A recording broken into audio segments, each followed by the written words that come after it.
I think it really was the external picture, right? I had a really wonderful husband. He's just the best guy in the world. And I had a beautiful, healthy son who was 4 years old. And I had a lovely family and I had a good career, especially at that time when the world felt like it was crumbling.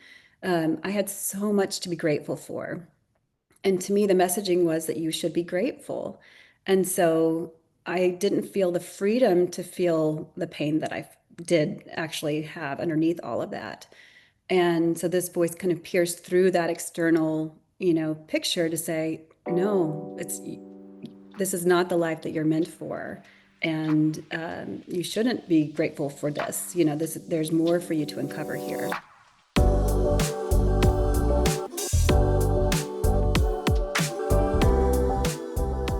Alexis and Luke, welcome to the Book Thinkers Life Changing Books podcast. So excited to chat with you today. And my first question is really a reflection that I'd like to. My first question is really a quote that I'd like to read from page 1 of your book and have you respond to. The quote is, "If you die today, your life will have been a tragedy." Talk to us about that moment in time, Alexis, where you heard this voice and what did you feel like? Yeah, this was the summer of 2020, and I was walking in the woods while my son was napping one day. And, I think just listening to classical music, maybe a little with a sorrowful bent to it. And I heard that voice, and just in an instant, it resonated so deeply. So I just immediately collapsed and, fell into tears because I was so deeply sad and lonely. And I didn't have the clarity to acknowledge it until I heard that voice. And, to be clear, I didn't know whose voice it was. It wasn't from outside myself, it was from inside. Um, and it just finally gave me the chance to feel the grief that I was feeling, just not strong enough or clear enough to acknowledge until that moment. I'm curious, had you heard this voice before, or is it something that was like brand new to you? And if so, like why did you listen on that particular day? Was it just super overwhelming that you couldn't ignore it? Exactly. I mean, no, I'd never heard anything like this before. And it just struck so deeply to the truth of my experience that it was, I think in the book I mentioned it was like when a kid is hurt and they can't cry until they see their mom and dad and there's safety. It was like I could finally feel supported in acknowledging the truth. Like it was almost like I wasn't alone. So when I was alone, it was too much to feel. But whatever voice this was in community with me as we both looked at that truth. That truth being the grief that you were experiencing, what was it about your life at that time that didn't allow you to communicate about it with other people? Why was this voice the first time that you felt like you could walk with somebody else in grief? I was in therapy and certainly aware of plenty of parts of my life that I wish were different, but I think it really was the external picture, right? I had a really wonderful husband. He's just the best guy in the world. And I had a beautiful, healthy son who was 4 years old. And I had a lovely family and I had a good career, especially at that time when the world felt like it was crumbling. I had so much to be grateful for. And to me, the messaging was that you should be grateful. And so I didn't feel the freedom to feel the pain that I did actually have underneath all of that. And so this voice kind of pierced through that external, picture to say, no, this is not the life that you're meant for. And you shouldn't be grateful for this. There's more for you to uncover here. Gratitude is a really big theme, not only in my life, but on this podcast. And I think what you're highlighting is a level, there's a fine line with gratitude that we don't talk about, which is underneath the gratitude, there can be shame or guilt or a feeling of uneasiness that shouldn't just be washed over with gratitude, that it should be acknowledged. And I'd like you to talk about, if you can, how gratitude can be toxic for people sometimes and what your experience was. Like, can you go a little bit deeper on that? Yeah, I mean, I think that I think the gratitude I felt was for what that I tried to feel was for what other people told me I should feel grateful for. right? Whereas the gratitude I actually feel is something that warms my heart, that, it's authentic, honest gratitude. And I was trying to feel gratitude for a life that I actually didn't feel grateful for. So it's not that I wouldn't be grateful for the food on my table or for my family and health and all those things, but it was it was an untruth. It was saying, I'm so grateful for how happy I am when I'm actually not happy. So I think that it's not, certainly I'm not saying don't feel gratitude. I feel so much gratitude. But there's an honesty that needs to accompany the gratitude to be authentic, and an honesty then therefore that can accompany the more painful emotions that we feel alongside it. Like you're saying, it's not one or the other. It's feeling it all and holding these things simultaneously. So for me, there was a suppression of the sadness and the grief, and that didn't work alongside gratitude because it wasn't honest. I think you hit on a really amazing point there, which is gratitude has to be rooted in honesty. And Mhm. so many of us use gratitude almost as a band-aid to ignore these feelings. We have a practice at Book Thinkers where we have this channel on our in Slack that we have our daily gratitude every day. We say three things we're grateful for. And there's been plenty of times that I had put gratitude in there and I wasn't really feeling it. I was just like, oh, I'm grateful for this, I'm grateful for that, I'm grateful for this, Right. because it wasn't rooted in any truth. So I think you hit on such a beautiful point because especially I don't know, the world at large and self-help world is just be like, oh, grateful, be grateful, be grateful. Look at all you have. Be grateful, be grateful. But like you said, it's really hard if it isn't in anchored in truth. So what is your advice, or what would be your advice to your younger self to anchor that gratitude in truth quicker? Well, I mean, there's so much in there. I think there's also the kind of like, well, why do we need it to be quick? Can we sit with the part of us that needs it to be quick? And just really just I think sitting with the question, it it's so valuable to slow down and to really sit with the different pieces. But also, we just find our way. And so I'll tell you about something that happened recently. We were talking about this just before the show, that I got feedback from a school teacher that I had sent my book to with a lot of genuine gratitude for the loving presence that she was in my life when I was young.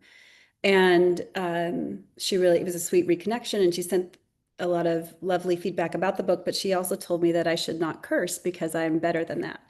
And it was really triggering to me. And so I swam around in the story a bit, like, how dare she, a little bit of that kind of energy, like to come out of nowhere and criticize who I am.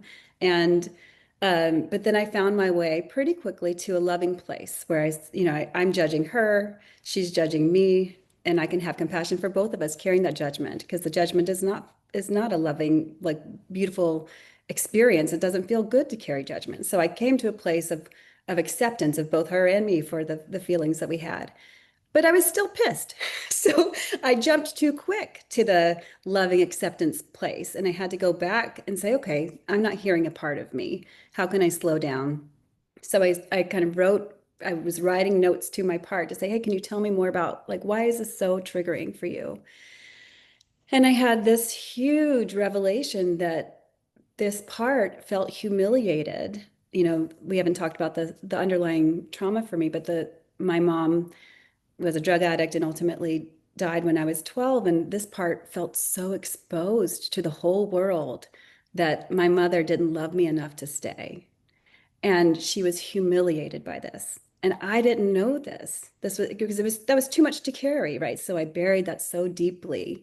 And I didn't know this until 2 weeks ago when this teacher sent me this thing that said I shouldn't curse. And so I just tell that sometimes we have these, not sometimes, probably most of the times, we have these kind of meandering paths where you start here and you say, okay, I would like to feel gratitude. But part of you is like, I don't want to feel gratitude. And you go, okay, I'll go sit with that part and try to understand what they're trying to tell me. So each of all these experiences have something to offer. We just slow down enough to try to listen. And sometimes it very much is going straight to that loving place, and that you're ready to be there. But sometimes there's more work to do before we can settle there. And you highlight such a good point too, which is patience on your Yeah. journey, right? So many of us, especially in today's day and age with social media and Amazon 1 hour shipping, like we want everything instantly and we forget that we're humans and we have to process things in our own time. I've often in the past beaten myself up. I'm like, I'm 30 years old. I should have this. I should have this. Should. But the journey is the journey, and the process is the process. Like it has to just take the time it takes. Do you find yourself feeling like, oh, I need to just rush all this and be perfectly healed? Do you think you'll ever get to a point where you feel complete and full and healed and you don't have to do any more work? Or do you think that you're going to have to continue on this journey of work and healing? Well, first I'll say I'm as impatient as they come. So I constantly have to remind myself that trees don't grow to their magnificence overnight, right? This is stuff that just that takes time. So nature I find is such a beautiful reminder of those kinds of concepts. But um, I also I have become more patient, and I think part of it is that I've made I've seen the progress that I've made. I'm showing up differently in the world. So there is not a destination in the sense that we're done, but to me, there is enough transformation that you grow kind of appreciative of the process. And you say, okay, when another wave comes up, I know what this leads to. And so I'm really grateful for this. One of the spiritual teachers that I have, read and spent some time with is Dr. Sue Morter. Her book is The Energy Codes. And I mentioned that in the book. And she talks about these periods of anchoring where we really have to go quiet and go into these deep emotions. And then there's the expressive creativity that can grow from that. But you have to root down deep to grow more. And so it's this really beautiful cycle.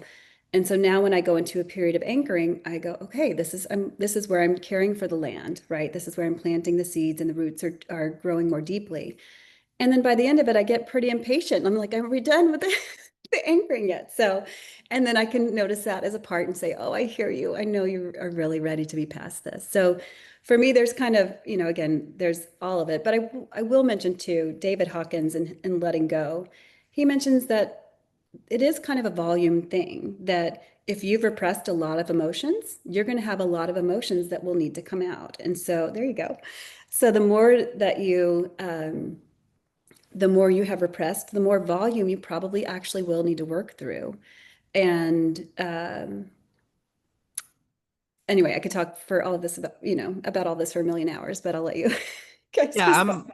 I'm happy that you talked about you're as impatient as they come because in this world of spirituality, sometimes it does look like certain people are perfect and they're talking in such a way, it's so abstract that it's hard for somebody who's not there yet to Sure. understand and to resonate with what you're saying. I mean, sitting with the difficult pieces, swimming around with the story, anchoring, authentic gratitude, not just normal gratitude. These are concepts that you need to play around with for a long time, I think, to fully understand sometimes. And so, Alexis, for the person in the audience today that hasn't done a lot of the inner work, they haven't had any experiences with psychedelics, they're the version of you pre, if you die today, your life will have been a tragedy 2020. What message do you have for them about your journey and how do you speak to that person that hasn't gone through everything yet? Well, you know, I think try to find some space for exactly just where you are. And that's something that I think has been so relieving to me is that and why I reacted so strongly to the cursing, like I get to curse. We all get to be exactly where we are. And the more that have gone through this, the more I'm even resistant lately to the self-help stuff where it's like, but everything is pointing to I need to be somewhere else. And the most, you know, love I've been able to access is when I just accept myself exactly where I am. And that's what psychedelics do, right? They take us into our bodies and to help us access the wisdom in our bodies. So if I can be where I am and love myself for where I am, that's where beauty will start to unfold. And I think that's the one time I was talking with my ayahuasquero about I was in a really busy time and I didn't know if I should slow it down or if I should be with the busy. I was like, what's the lesson here? Am I supposed to figure out how to cope with this differently or am I supposed to stop being busy? And he said, or you could just sit with the question. And there was something to me that was so relieving in that moment where it's like, oh, I don't have to know. I just get to to be here. The trick is that if we haven't done that internal work, being here can be really hard. And so that's where having a lot of love for yourself to say, okay, as I start to accept myself as I am, and as I start to settle in, even that will start to, then I'm going to start to tune into things that maybe I haven't wanted to see. And that's where having whatever support you need, whether it's a friend to hold your hand, whether, for me, I go on walks and listen to music, and there's this kind of embrace that I feel with that. But how can you find the support that you need? My partner is a very, very hard worker, an incredible athlete. And so I feel like I always have to be stronger and keep up with him, which I cannot. But he also does things to make it through. So if you're out and it's a really hot run, that doesn't mean you don't get to have cold water. It doesn't mean, like go do the hard stuff, but have the pieces around you that help you get through it. So it's not just muscling through, it's facing the hard with all of the things that you need that help, to make it digestible and not overwhelming. Yeah, I mean that makes so much sense. I think it's like the getting an accurate view of reality, and I feel like psychedelics help you do that. They help you see the picture a lot clearer from the outside, and it's like, oh, I'm looking at this thing because I think we get lost in our stories, right? We get lost in the stories of our life and what we think our life is and all these things, so we get muddled up and we don't have that accurate view of reality. So those things can help give you that space, which is beautiful. I want to Mhm. talk to you like a little bit about getting into this whole psychedelic journey and going from, I mean, in your book you talk about growing up in your Christian church, which is really fascinating to me because I grew up Christian and in religion and everything else, and I've had a lot of conflicting feelings about this whole thing my entire life. And as I've gone on my own psychedelic journeys, I've kind of separated myself from the stories of religion. But I'm also curious because you grew up very against things like drugs. I mean, you were part of the DARE program, all those things. Like you were like, no, I don't want anything to do with it. Drinking drugs, absolutely not. So I'm curious how this Christian girl went from that to doing psychedelics. And maybe we can get a little bit more, maybe a little bit more granular, which is did you have a lot of conflicting feelings when you were entering into this world of psychedelic therapy? No. And that's where, when I was working through the book with my editors, one of them was like, I want to hear all of the things that you resisted, all the things you had to work through. And I was like, oh, there really wasn't much. And which is surprising, like, again, as you're saying, with the background that I had. But by that time, one of the things that psychedelics does to you, or a traumatic event that, as an adult, grief work, all of these things, is they start to break down your defenses, right? You stop avoiding what you don't want to be true because you've seen that it is true. And so for me, hearing that voice in the woods broke me down. And all of a sudden, I'm losing the marriage that I'd never, ever, ever wanted to lose, the husband that I loved deeply, the life that I envisioned, all sorts of things were falling apart anyway. So by the time psychedelics really came to be a possibility for me, I was defenseless. I didn't have those things that I think for a lot of people whose lives are going pretty okay. It's kind of like, why go rock the boat? My boat was rocked. And so there was not that kind of resistance um, that would have been there at a different time in my life, right? At a time when I was really not feeling so in touch with the grief and the loneliness and the lack of fulfillment. I mean, having that, if you die today really takes you to the deathbed scenario of like, am I good with how things are? And it just wasn't true for me. Um, so I didn't have so much to disentangle, but also I think this is kind of counterintuitive, but I think that not having considered drugs, like I was just not part of my consciousness forever. So I hadn't read articles about drugs, and I hadn't read books about drugs, and I didn't, inform myself about drugs so much because it just wasn't even a consideration. That by the time I got there, I also didn't have those kinds of things to dismantle because I hadn't participated in, conversations and idea, frameworks in that area, if that makes any sense. Yeah, perfect sense. And I think too, what's interesting about psychedelics is it's like considered drugs, but I loved how the reframing of plant medicine, like it's medicine for your soul, it's medicine for who you are.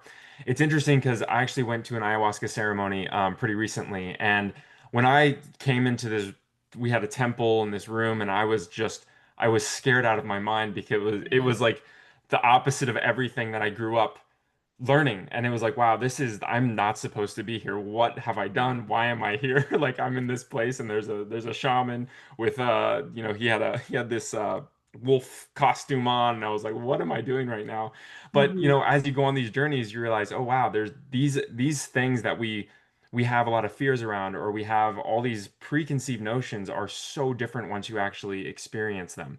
So Mhm. I think it was really brave that you went into them, even though you had this maybe aversion when you were younger, but you were just like, hey, I'm ready. And the fact that you listened to that voice when you heard it is really powerful as well.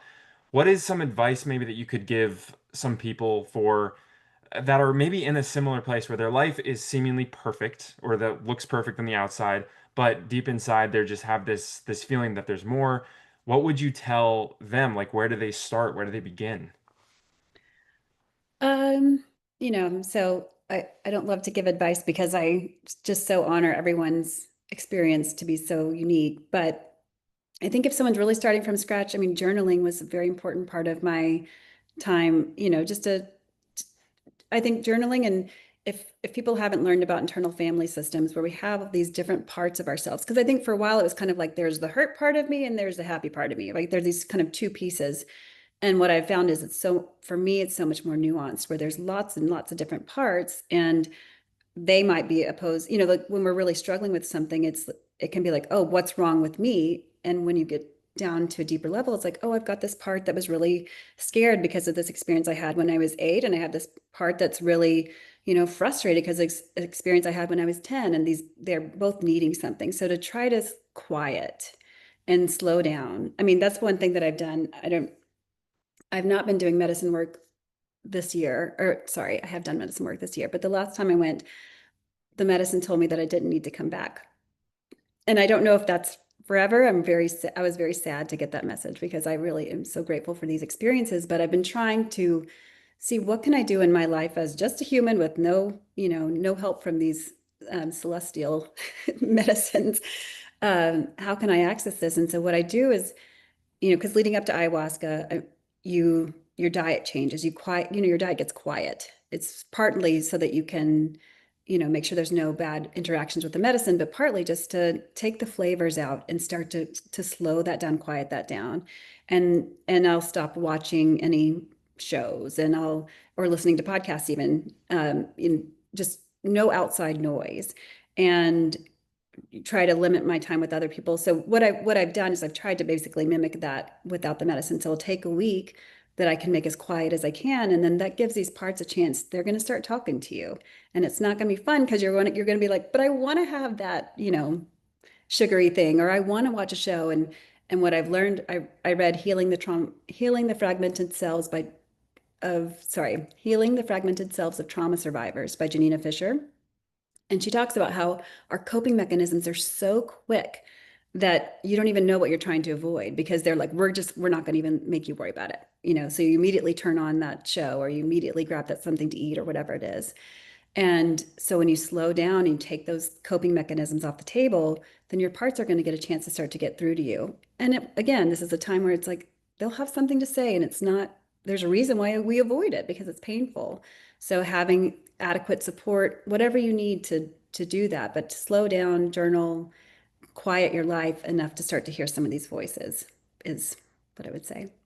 Well, while you don't want to give advice, I think that hearing about your experience, which is the whole purpose of this book, might give somebody a path or a mentor or inspiration or a nudge to make a different decision and start some of that work. I think a beautiful through line of the conversation so far and of your book is this idea of slowing down.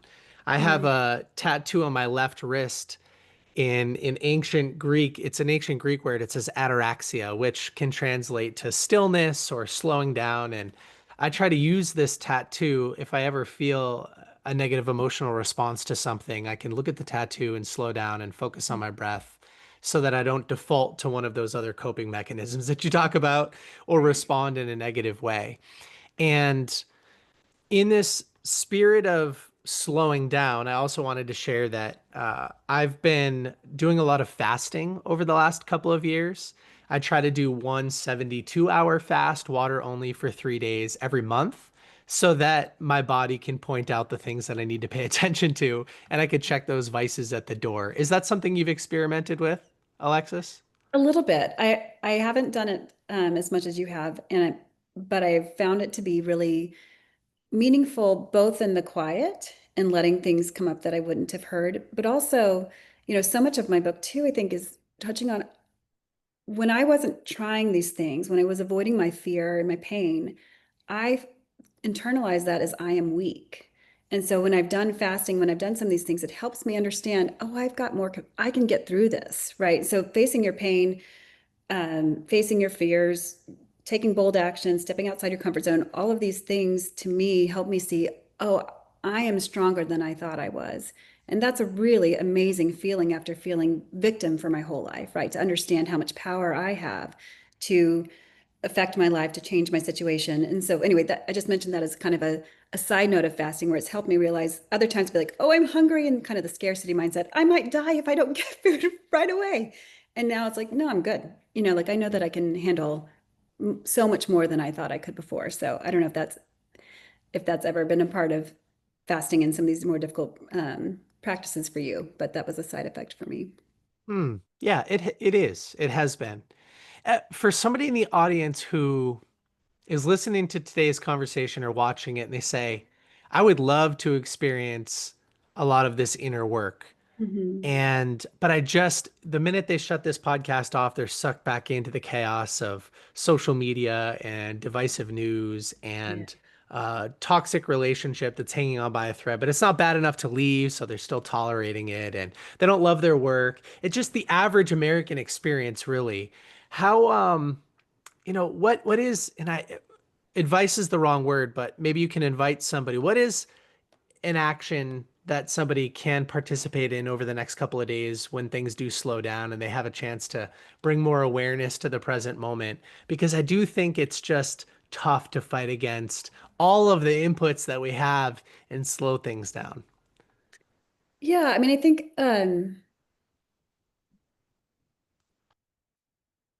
what I would say is to shut down the inputs as much as you can. And that doesn't mean forever, right? I mean, this can be these periods of time. There are times when I need to shut down inputs, or, we go through these waves in growth. And one of the examples that I have in my mind is, for a long time, I tolerated not great treatment from other people, but I wasn't even conscious of that. It just was my experience. It was kind of just being merged with it. And then at some point I realized, ooh, I don't like how this person's treating me. And that doesn't feel good. So I'm now seeing the treatment and I'm seeing it and I don't like it, but I'm not doing anything about it. And then at some point I say, oh, I can set boundaries. And so that takes some practice, but I start to set boundaries and that's feeling really good because I'm taking care of myself and I'm seeing how I can craft my world. And then at some point, you find so much love in your heart and you settle into a place where you don't need the boundaries as much because all you have is compassion for the other. It's like you move through these different stages. So I would say if somebody's really in the thick of it, they could try shutting off some of those inputs for a while because you may go back to it, but at the beginning you cannot hear if there's so much noise. You just have to create that quiet environment. And I'm not saying in any particular way, but you can lessen your social media or shut it down. You can say, I'm not going to look at the news for a week. You can start to pay attention to every time I look at the phone and say, oh, how did that make me feel? Did I feel okay? Or did that make me feel, sadder after looking at social media? So I think that there's all sorts of things you can do, but there's also the first step could just be to try to start to notice.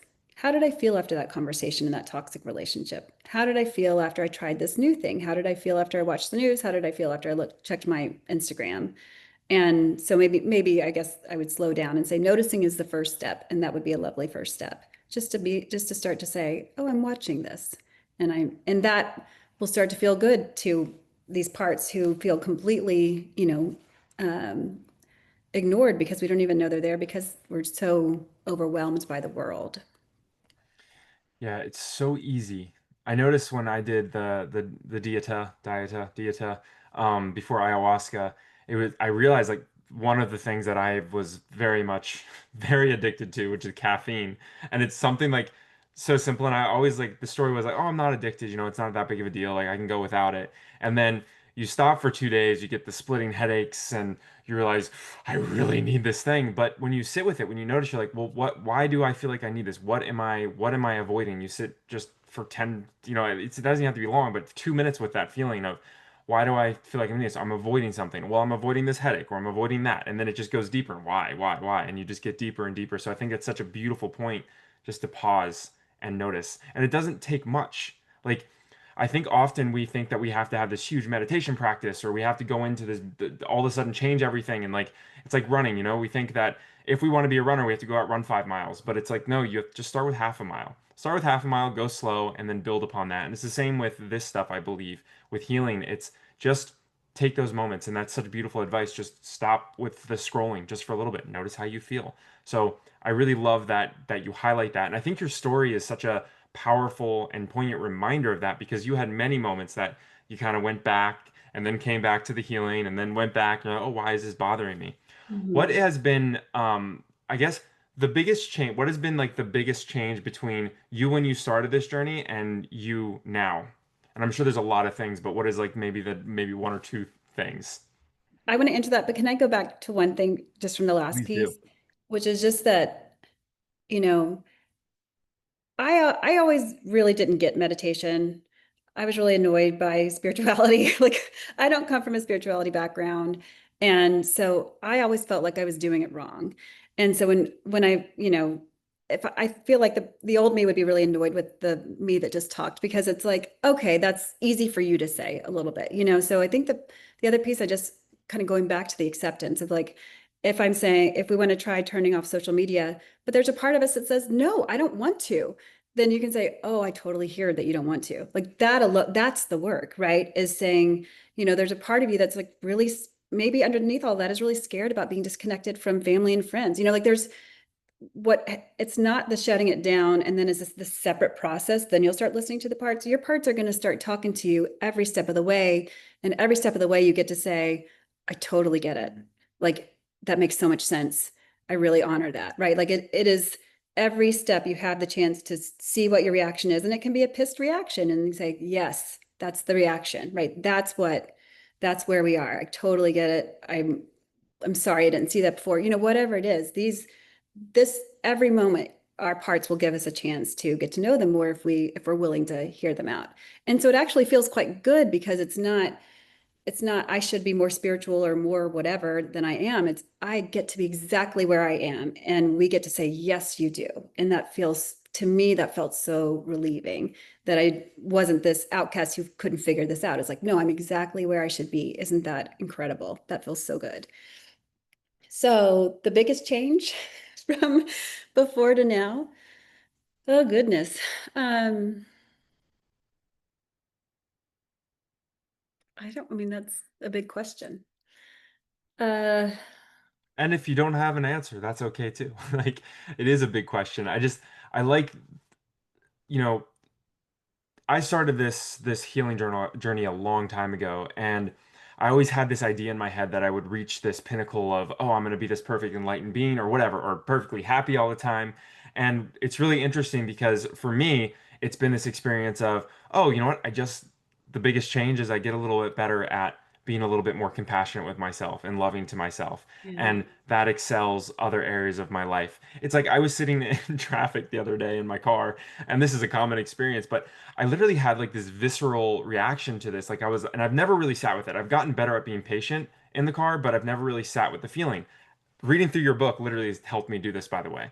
So I was Mhm. sitting and I was like, I have this like sour feeling in my stomach right now. I feel like I'm running late. I didn't have any like thing that I was late for and none of that. But I was like, I have this sour feeling. Like, why do I have this?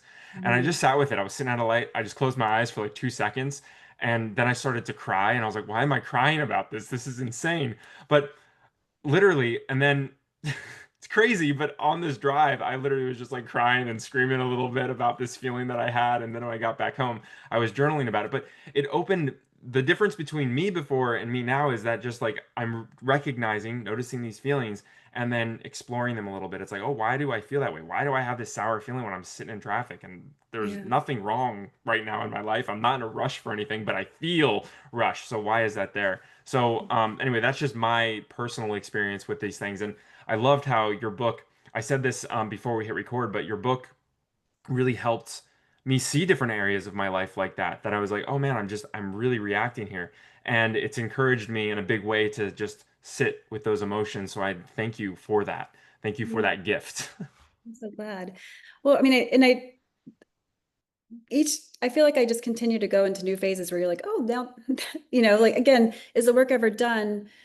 I guess not in the sense that there's just all, of course, there's infinite stuff to know. So like there will always be something more to uncover. But one of the things that's happened for me recently, is and of course it's incremental. I mean, all throughout my time with psychedelics, they've told me to bring my energy back to me, to let go of other people's burdens, to not send my healing outward, to bring my healing back to me. And my whole life, I've been certainly from the Christianity perspective, but the way my family was like, how can I help other people? And of course, with my mom dying, it's how can I save other people? There's this urgency to, not let everything go to shit. So, um, it has been my practice to be so outwardly focused. And what I have learned is the more that I bring my energy back to me and take care of myself, the more I'm releasing this pain, the more space I have for love in my heart and in my body. And that means the more excess love that I have to share with others. Like it just spills out.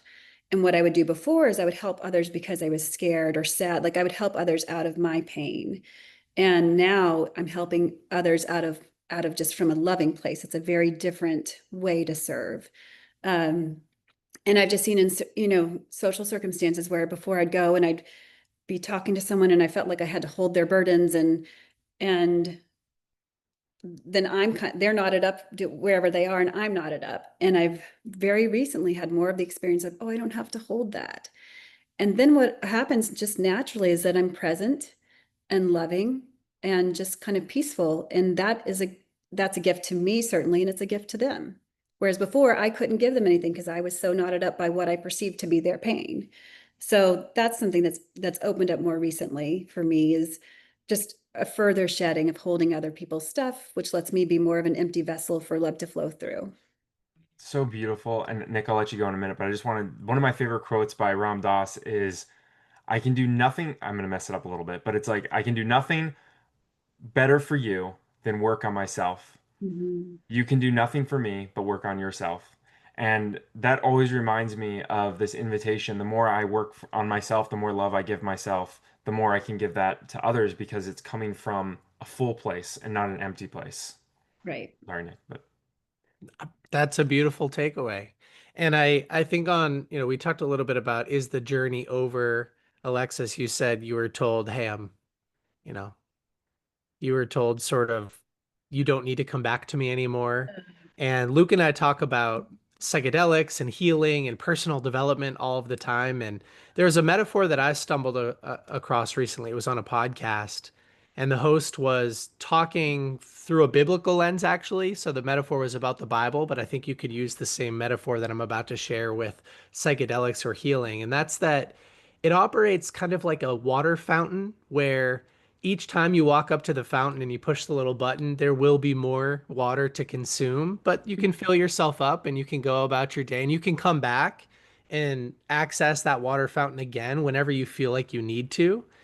The water will never run out. There's always going to be more work to do, more healing to do, more inner exploration, more personal development, more whatever, fill in the blank, but that you can get enough and then go on and be present and peaceful. And then if you feel a little thirsty, you can always go back. So I think that's a great metaphor. I did, before we wrap up, want to highlight an aspect of your book that provides maybe a little bit more contrast for the conversation we're having, which has been really deep and meaningful and serious, which is definitely a big part of your book, Alexis. But talk to us about the first experience you had with psychedelics. You thought it was psilocybin, but it actually wasn't. And this adds a little bit of humor, I think, to the conversation. Yeah, I mean, this is where, I said earlier I didn't have a lot of resistance to psychedelics, and I do think I have, a sense for whether situations are safe. Like that's just something that I've always kind of had. And so my guide was amazing. I knew I could trust her. I knew that I could trust the process. So I thought we were doing psilocybin because I didn't know there were multiple types of psychedelics. And we're in there and I'm blissful. And I said something about psilocybin and she said, "You're not on psilocybin, you're on Molly." And I was like, "What?" Because I'm a sharer as I have written this book and I'm talking to you guys. I had told everybody I was doing mushrooms that day. So I was like, I have to send out a newsletter. So yes, there are some times when there's been, a lot. I mean, and it was such a beautiful first ceremony anyway. So having a silly mistake like that, a silly safe mistake like that was a good thing to kick it off.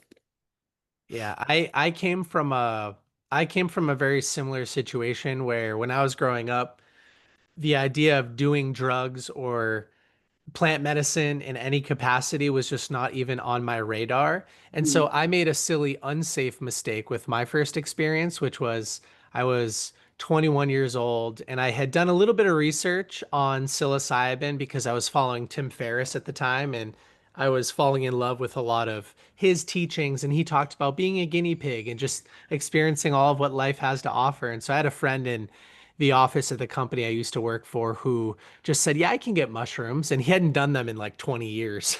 And so he just brought over this big bag of mushrooms and we each ate half the bag and we had no idea what we were doing. But I consumed way too much in a very unsafe environment. And I had at the end of the day, a great experience because to quote Ram Dass, I think that sometimes with psychedelics, if you've never experienced them, no explanation is possible. But if you have, no explanation is necessary sometimes, the difference between pre and post psychedelic experience, whatever the psychedelic is. And so I can contribute to this conversation a little bit. I haven't gone as deep as either of the two of you have.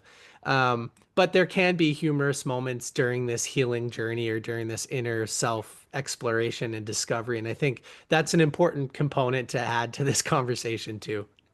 Yeah, and I would say that, that like I didn't like stand-up comedy before I started doing psychedelics and doing all this deep grief work. Like it is such a beautiful balance to doing this deep work is having so much fun and having, so much beauty in your life. And I mean, I think I laugh more than I know I laugh more than I ever have in my life. I have more joy and more humor in my life than ever before. So that's the relieving thing is that we kind of it's like what pain feels like, so a little bit what you're trying to avoid, but you kind of can't imagine the goodness that's coming. And so that's where um I wish people the courage to face a little bit here and there, because you'll get some of that goodness coming up. It's not all hard, um and the hard ultimately becomes something that you hold differently because it leads to such goodness. Well, as we wrap up and Luke, plenty of space to wrap us up as well. But I'd like to share that one of my favorite takeaways from your experience is that sometimes it is in the nothingness that you find your way to healing, and you do use your marriage as an example. Sometimes it's not so bad that you have a chance to leave. And so you tolerate an imperfect situation that does bother you, but not so much that you have the courage to do anything about it. It's not so bad that you're forced to leave. And so there are a lot of those experiences in all of our lives. We tolerate things that aren't so bad. They bother us every single day, but they're not so bad that we want to pay attention to them. And I think your book is an invitation to have the courage to go a little bit deeper, to hold space for the things that we're not happy about and heal them. And Yeah, so I wanted to thank you for that. yeah, my pleasure. All right, Luke, bring us home. Yeah, I love this on page 144 of your book, and I think this sums up the book really, really well as far as what you'll get out of it, and also I think it sums up this conversation pretty well too. And I'll just read this and then I'll ask a couple of last questions. We will keep doing what we are doing until we're tired of doing it. And when we continue to resist change, to resist facing our pain, we will create more painful circumstances that will trigger us again and give us another opportunity to face our pain. And it's so beautiful because it's so true. The more you resist it, the more it'll come up, and it'll come up again and again and again until you decide it's time to listen to that voice. It's time to face this thing. And your story is a beautiful and poignant reminder of that. So thank you so much for your time today. I would love for you just to end it with where can people go to find out more about you? Of course, we'll link all those things in the show notes, but where can they go and what can they do? Yeah, I mean, my website is alexisleigh.com, and the book is for sale in all the various outlets. So that's where I am. And, this is the first podcast, and I'm so delighted to have the chance to do it with you guys. But I imagine there will be some more of that coming. This is the debut. So we're on this journey together. Beautiful. Yes. And your story deserves to be heard, so keep sharing it. And yeah, you're gonna help walk a lot of people home. So I appreciate you. Thank you. Thank you guys. This was such a pleasure.